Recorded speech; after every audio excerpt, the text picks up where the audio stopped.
नमस्कार दोस्तों, मैं हूं आपका भाई प्रतीक मलिक और स्वागत करता हूं आपका आपके अपने YouTube चैनल टी से प्रतीक मलिक पर। आज की इस वीडियो में मैं लेके आया हूं आपके लिए इंग्लिश की क्लास 4, जिसके अंदर बात करूंगा प्रोनाउन के बारे में।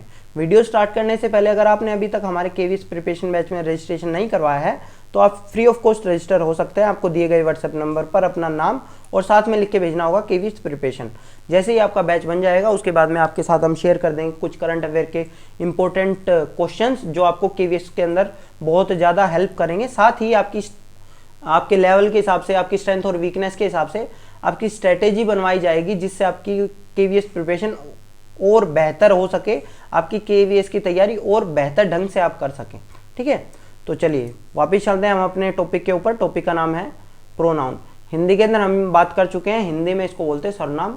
ठीक है, सर्वनाम होता क्या था कि जो हमारा संज्ञा की जगह यूज होता था, इंग्लिश के अंदर संज्ञा यानी कि नाउन, जो नाउन की जगह यूज होगा उसको बोलेंगे प्रोनाउन।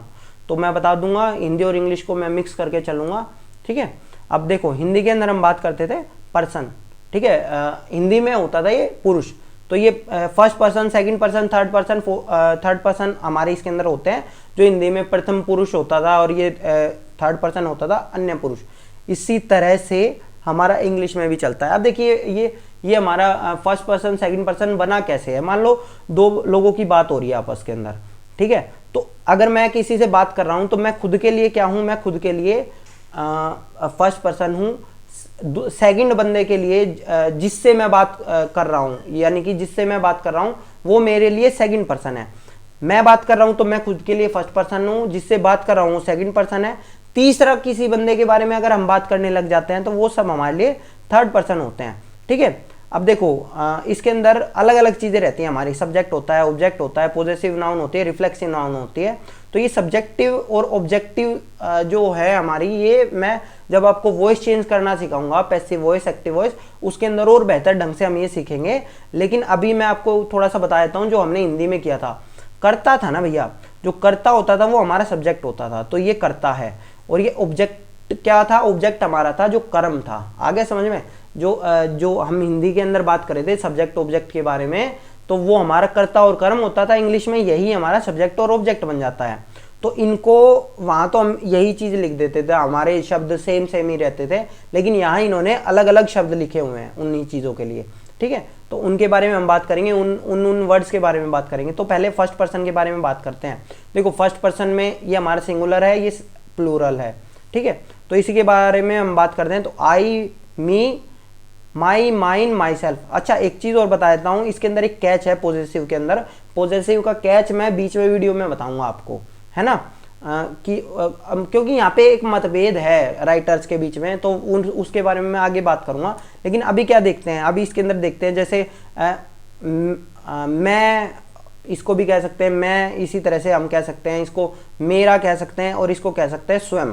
ठीक है, मैंने अपना काम स्वयं किया, या ये सारी जो स्वयं जो चीज होती है ना, वो हमारा माई सेल्फ होता है। और इनके लिए, हर के लिए एक अलग अलग चीज होती है।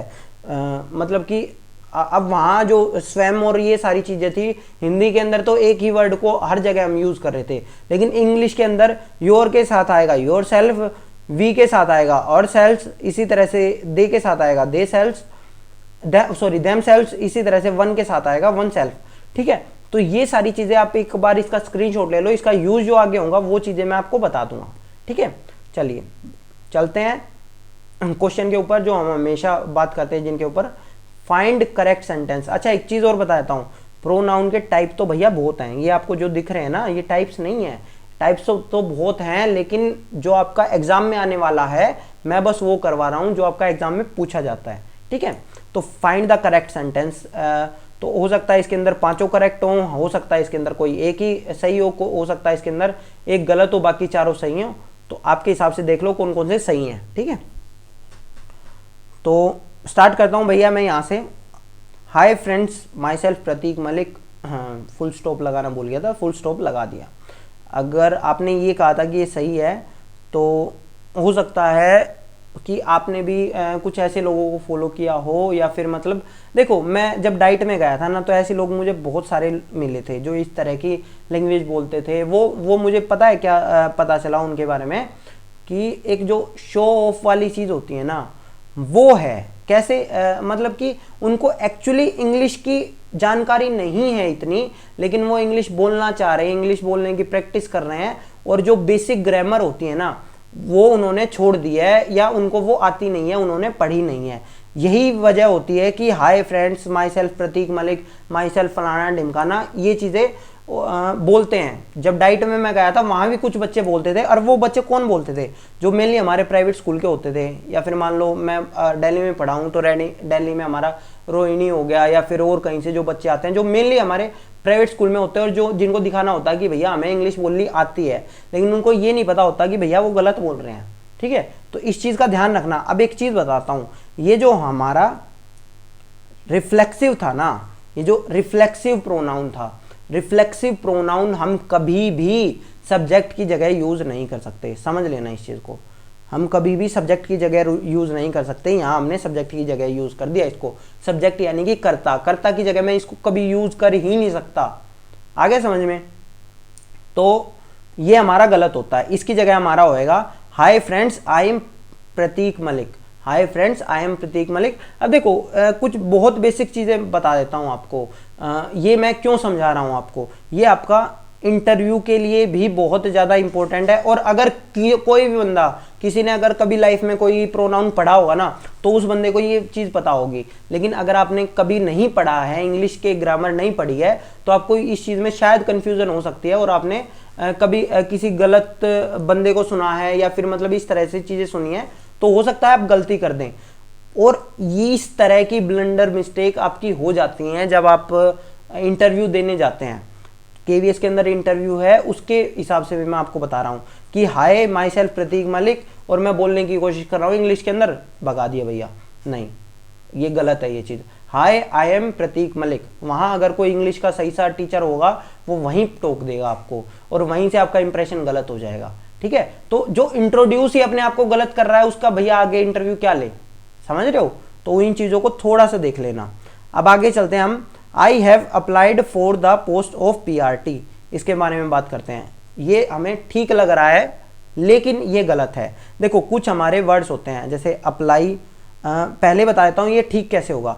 I have applied my self, my self, ठीक है, sorry my self, I have applied my self for the post of PRT, ये चीज़ होनी चाहिए। ये कैसे होती है? देखो आपको कुछ वर्ड बता देता हूँ जो आपको लिखने हैं अपने पास में। अप्लाई लिख लो, ठीक है, अप्लाई लिखना है। इसी तरह से आपका रिज़ाइन हो सकता है, I have resigned myself, ठीक है। तो ये वर्ड ऐसे हैं जिनके बाद में आपका माई सेल्फ, योर सेल्फ, मतलब ये हमारी जो मैंने बताया ना, ये प्रोनाउन हमारा लगेगा रिफ्लेक्सिव, ठीक है, रिफ्लेक्सिव प्रोनाउन हमारा आएगा। अच्छा, पॉजिटिव प्रोनाउन को आप इस तरह से याद कर सकते हैं कि हमारा जनरली एक चीज़ चल जाती है कि भाई वो हमारे लिए बहुत ज़्यादा पॉजिटिव है, तो वो जो पॉजिटिव वर्ड है ना वो यहीं से आया है। उसका मतलब होता है कि मेरा, हमारा, जो आप पे हक जमाता है उसको आप कहीं ना कहीं पोजेशन कह देते हैं, ठीक है। तो इन सारी चीज़ों को आपको इसी तरह से याद करनी है ये चीज़ें, तभी आपको ये चीज़ें याद होंगी। तो मैं बता रहा हूँ, अप्लाई आएगा आपका, ठीक है, अवेल आएगा, एडेप्ट आएगा, डिज़ाइन आएगा, एंजॉय आएगा, एब्सेंट आएगा, एडिक्ट आएगा, एग्जर्ट आएगा, एडजस्ट आएगा, प्राइड आएगा। ये जितनी भी वर्ड मैंने बोले ना, इनको नोट कर लेना। इनके बाद में हमेशा हमारा प्रोनाउन आएगा ही आएगा, समझ लेना। प्रोनाउन नहीं आएगा तो किस तरह से चीज़ें रहेंगी वो बता देता हूँ मैं आपको। मान लो जैसे मैंने एक वर्ड बोला एंजॉय, एंजॉय के बाद में भी चीज़ें चलेंगी। कैसे चलेंगी? देखो, मान लो मैंने लिख दिया आई एंजॉयड, आई एंजॉयड, तो ये सही है या गलत है? भैया ये 100% गलत है। इसके पीछे या तो ये लिखो आई एंजॉयड द पार्टी, ठीक है, इसके पीछे कुछ ना कुछ वर्ड जरूर होना चाहिए, आई एंजॉयड द पार्टी, या तो मेरे को पता हो कि मैंने क्या एंजॉय किया है, ठीक है, या फिर मैं ये लिखूंगा I enjoyed my self, I enjoyed my self. आगे सब समझ में? तो ये बहुत बेसिक चीज़ है, ये आपको पता होनी चाहिए। ध्यान से देखो ना, आपने क्या अप्लाई कर दिया पीआरटी पोस्ट के लिए? खुद को अप्लाई किया है ना, इसीलिए यहाँ पे माई सेल्फ आएगा ही आएगा, समझ लेना इस चीज़ को, ठीक है दोस्तों। आगे हम बात करते हैं, बहुत बेसिक चीज़ है, बहुत कम लोगों को पता होती है ये भी। I and he has finished our work. देखो इसके अंदर क्या चीज़ें चलती हैं। एक चीज़ होती है हमारी, एक तो हमसे जब कुछ गलती हो जाए, एक दूसरा होता है कि जब हमसे हम कुछ काम कर रहे हैं, ठीक है। तो इंग्लिश के अंदर एक कर्टेसी कह ले या कुछ भी कह ले, वो उनका मानना ये है कि हमारा first person, second person, third person चलता है ना। तो अगर मुझसे कोई गलती होगी तो मैं पहले खुद का नाम लूंगा, फिर सेकंड पर्सन का नाम लूंगा, फिर थर्ड पर्सन का नाम लूंगा। और अगर हम कोई काम कर रहे हैं, कुछ और कुछ भी कर रहे हैं, तो उसके अंदर पहले सेकंड पर्सन का नाम लूंगा, थर्ड पर्सन का नाम लूंगा, फिर अपना लास्ट में लूंगा। समझ में आ गया। अगर गलती होगी तो अपने आप को सबसे पहले रखूंगा, और अगर और कुछ काम कर रहे होंगे तो मैं अपना नाम लास्ट में रखूंगा। अब यहां क्या किया, यहां हमने किया आई एंड ही। इसके अंदर first person, second person, third person तीनों नहीं है, लेकिन इसके अंदर फर्स्ट पर्सन है और थर्ड पर्सन है। आगे समझ में। अच्छा, एक चीज़ और बता देता हूँ यहाँ मैं आपको। मान लो मैंने स्कूल के अंदर देखा है बहुत सारे बच्चों को, ये इस तरह का लिख देता है। कौन सी क्लास में हो? सर 5th क्लास में है। तो भैया ये जो आपने 5th लिख दिया ना, ये गलत है। इसका मतलब ही 5th है। अगर आपको 5th लिखना है तो आप इस तरह से लिख दोगे, कोई दिक्कत नहीं है, ठीक है। ये फर्स्ट है अपने आप में। कुछ बच्चे इस तरह से फर्स्ट लिख देते हैं, इसके ऊपर फर्स्ट, तो ये नहीं होता। रोमन नंबर हमारे जो होते हैं ना, ये अपने आप में ही फर्स्ट, सेकंड, थर्ड होते हैं, वो 1 2 3 नहीं होते रोमन नंबर। इस चीज को हमेशा ध्यान रखना। आगे समझ में। तो अगर आप देखोगे तो मैंने भी जो ये first person, second person, third person ये जो लिखा हुआ है, इसके अंदर यहाँ पे फर्स्ट ऐसे करके नहीं लिखा हुआ। आगे समझ में। सेकंड में एनडी ऊपर नहीं लगाया हुआ, लेकिन बहुत सारे बच्चे ये गलतियां कर देते हैं, और क्योंकि उन्होंने स्कूल में क्लासेस के ऊपर ये चीज लिखी हुई देखी होती है। तो आप जब स्कूल के अंदर जाएंगे ना, तो जब आपके सामने बच्चों की नोटबुक आएगी, वहीं से आपको ये सारी चीजें आपको बच्चों को सुधारनी पड़ेंगी, ठीक है। तो इसके अंदर मैंने बताया कि यहां आना चाहिए था he and I finished our work. अच्छा, मान लो अब ये होता I you and they commit a mistake, ठीक है। I you and they commit a mistake, तो ये सही होता या ठीक गलत होता? ये बिल्कुल सही होता, क्योंकि मैंने कहा कि हमसे गलती हुई है, तो मैंने सबसे पहले अपने आप को रखा। आई यू यानी सेकंड पर्सन को रखा, और दे यानी कि थर्ड पर्सन को रखा। तो जब गलती होगी तो हमारा जो अब हो सकता है, देखो इसके अंदर दो ही लोग होते, यू एंड दे होता, ठीक है। तो इसके अंदर भी पहले हमें यू को रखना था, सेकंड पे हमें दे को रखना था। जब हमारा तीनों आ जाएगा तो इस तरह से ही चलेंगी। जब गलती होगी, मैं दोबारा बता रहा हूँ, 1 2 3 चलेगा, और जब हम कोई और काम कर रहे होंगे तो वो 2 3 1 ये हो जाएगा, ठीक है। तो इस चीज को, बहुत बेसिक चीज थी, इसको करना। फिर आगे है कि all praised Rahul Tewatia and him playing an outstanding inning, ठीक है। तो अब ये बताना है कि ये सही है या गलत है। तो भैया अगर आपको ये लग रहा है कि ये सही है तो ये भी गलत है। कैसे? देखो, all praised Rahul Tewatia and, जब हमारा ये वर्ड आ जाता है ना, कोई भी वर्ब प्लस आईएनजी आ जाती है, वर्ब प्लस आईएनजी, ठीक है। तो इसको हम इंग्लिश के अंदर बोलते हैं, एक चीज इसको हम इंग्लिश के अंदर बोलते हैं, स्पेलिंग लिख देता हूं मैं, GERUND, ठीक है। इसका मतलब क्या होता है? आपने भाववाचक संज्ञा सुनी थी ना, तो उसके अंदर एक खेल था, ठीक है, और एक खेलना था। तो जब इससे हमारा एक भाववाचक संज्ञा की तरह बन जाती है चीजें, तो उसका खेल कि all praised Rahul Tewatia and his playing, तो यहाँ जो आएगा ना, ये सेकंड जो आएगा, ये यहाँ पे जैसे ही हमारा वर्ब प्लस आईएनजी बन जाएगी ना, तो यहाँ हमें पोजेसिव प्रोनाउन का ही यूज करना है, समझ लेना। यहाँ हमने अभी किसका किया हुआ था? अभी हमने ऑब्जेक्टिव प्रोनाउन है ना ये, अगर आपको याद हो तो ये ऑब्जेक्टिव प्रोनाउन है। तो इसकी जगह हमें किसका यूज करना है? इसकी जगह हमें पोजेसिव प्रोनाउन का ही यूज करना है, ठीक है। तो इस वजह से ये गलत है, यहाँ पे हिज आना चाहिए था। He is playing an outstanding innings, ठीक है।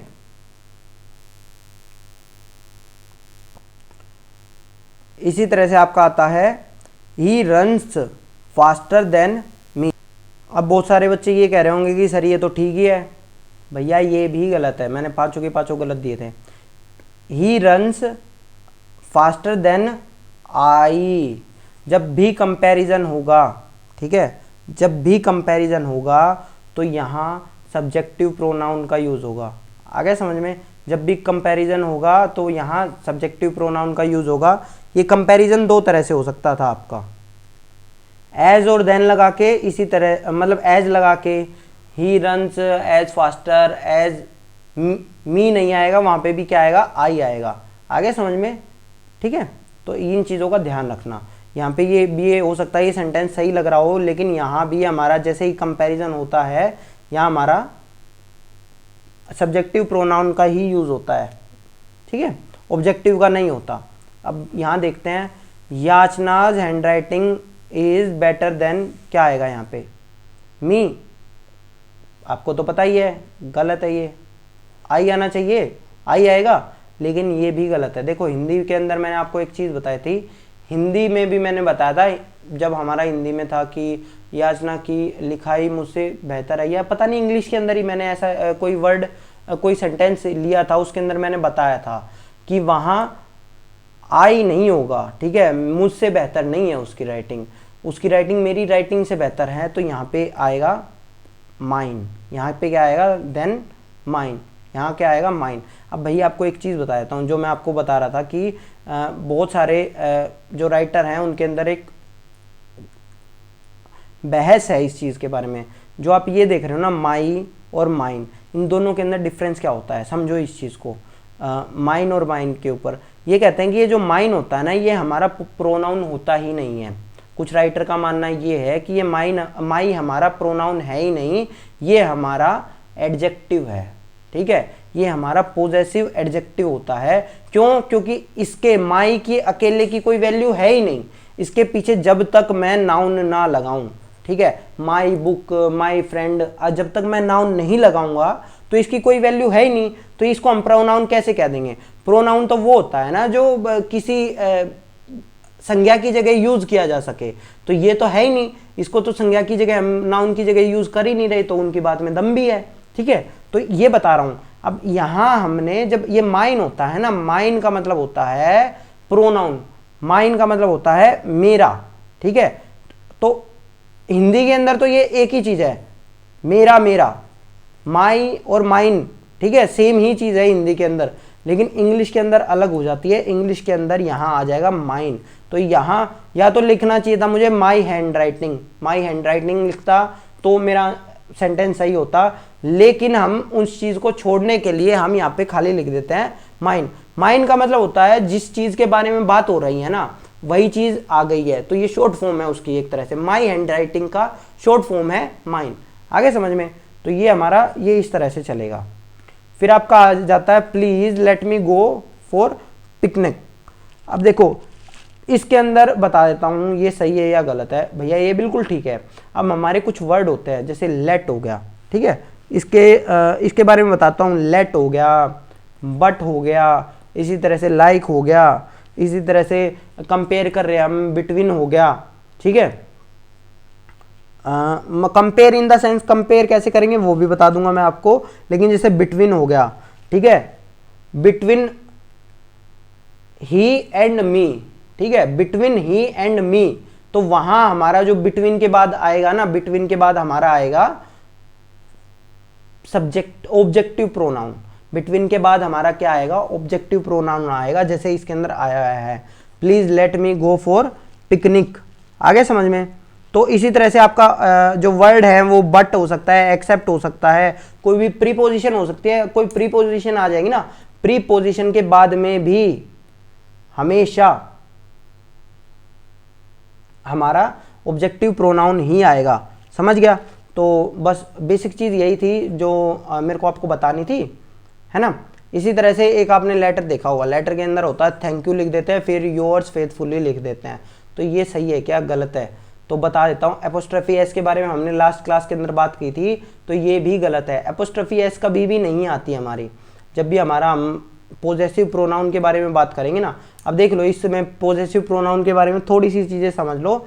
जब एस लगता है ना, तो वही हमारा पोजेसिव प्रोनाउन बनता है, ठीक है। जब एस लगेगा तभी हमारा पोजेसिव प्रोनाउन बनता है, जैसे योर्स हो गया, ठीक है। योर हमारा क्या होगा, योर को तो हम कहेंगे पोजेसिव एडजेक्टिव, लेकिन पोजेसिव प्रोनाउन की बात करेंगे तो योर्स होगा। आगे समझ में। इसी तरह से हर्स होगा, हिज का तो हिज ही रहेगा, इट्स का इट्स ही रहेगा। इसी तरह से देयर्स होगा, वंस होगा। तो बेसिक चीज़ है, ये चीज़ें आपको पता होनी चाहिए, ठीक है।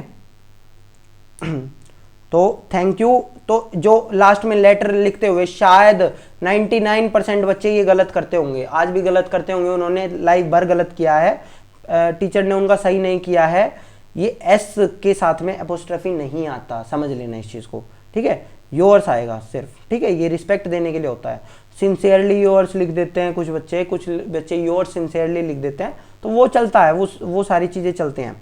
इसी तरह से दिस इज़ रेनिंग, अगर ये चीज़ है तो ये भी गलत है, यहाँ होना चाहिए इट इज़ रेनिंग। अब देखो इट कहाँ कहाँ आता है आपको बता देता हूँ। देखो इट आपका जब आएगा, जब आपका कोई नॉन लिविंग चीज़ होगी, ठीक है, इट इज़ बुक या इस तरह की चीज़ें आ सकती हैं। इसे हाँ दिस इज़ बुक भी हो सकता है, ऐसा नहीं है दिस इज़ बुक, लेकिन दिस इज़ बुक का मतलब होता है कि ये बता रही है कि ये बुक पास में ही पड़ी है, ठीक है। लेकिन इट इज़ बुक का मतलब होता है जनरली हमने कह दिया है बुक के बारे में, तो ये भी सही है हमारा।